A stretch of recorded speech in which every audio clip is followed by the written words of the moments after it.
গুনাহগার হিন্দু হোক, বৌদ্ধ হোক, খ্রিস্টান হোক, মুসলমান গুনাহগার হোক, পৃথিবীর মানুষ যদি চায়, মানুষ যদি চায় তার গুনাহকে নেকিতে পরিবর্তন করবে, ও যেই ধর্মেরই হোক না কেন, যেই দ্বীনেরই হোক না কেন, সেম প্রসেস শিখাই দেব, জানাই দেব যে হিন্দু লোকটা যদি তার শিরকের গুনাহকে নেকিতে পরিবর্তন করতে চায়, ওই যে লোকটা যে আল্লাহর সাথে শিরক করে নিজেকে মুসলমান বলে, মাজারে গিয়ে সিজদা দেয়, ওই যে লোকটা নিজেকে মুসলিম বলে, আল্লাহ ব্যতীত অন্য কারোর জন্য জবাহ করে, এই লোকগুলো তাদের গুনাহগুলোকে কিভাবে নেকিতে পরিবর্তন করবে শিখাই দেব।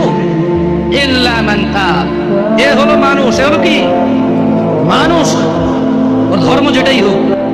সে বলল যে, সে কি বলল, সে প্রথমে আল্লাহর দিকে আসলো, এসে বলল যে আল্লাহ আমি অন্যায় করেছি। এবার অন্যায় যদি আল্লাহর শিরক হয় তাহলে বলবো যে শিরক করেছি অন্যায়, যদি জানা হয় তাহলে বলবো জানা করেছি অন্যায়, মদ হলে বলবে মদ করেছি অন্যায়।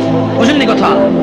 আল্লাহর কাছে এসে বলবে আল্লাহ শিরক করতাম আর করবো না, মদ খেতাম আর খাবো না, জানা করতাম আর করবো না, এই ধরনের যে কোনো অন্যায় বলবে যে আল্লাহ এটা করবো না। তো আল্লাহ বলছে ইল্লা মান তাব, যেটা অন্যায় অপরাধ যেটাই হোক, সেই অপরাধ থেকে সে কি করলো, ফিরে আসি। ওয়া আমানা, এবং আল্লাহর প্রতি দৃঢ় ঈমান আনলো। কি আনলো? আচ্ছা, কোনো হিন্দু যদি ঈমান আনে সে কি হিন্দু থাকে? খ্রিস্টান ঈমান আনলে খ্রিস্টান থাকে? দেখছেন, এই অফারটা কিন্তু বিশাল অফার। সুবহানাল্লাহ, আল্লাহর উদারতাই এমন। সুবহানাল্লাহ, আল্লাহুম্মা ইন্না নাসআলুকা জান্নাহ ইয়া আল্লাহ। তো ওয়া আমানা, ঈমান আনলো, ঈমান আনার পর কি করতে হবে? একটা কাজ, ওয়া আমিলা আমালান সালিহা, সৎকর্ম করবে। কি কর্ম করবে? অপরাধ যা করছে তো করে ফেলছে, এখন সৎকর্ম করবে। আল্লাহ বলছে যে তাইলে যদি তওবা করে, ঈমান আনে, ভালো কাজ করে, পিছের সব খারাপ কাজ নেকি হয়ে যাবে।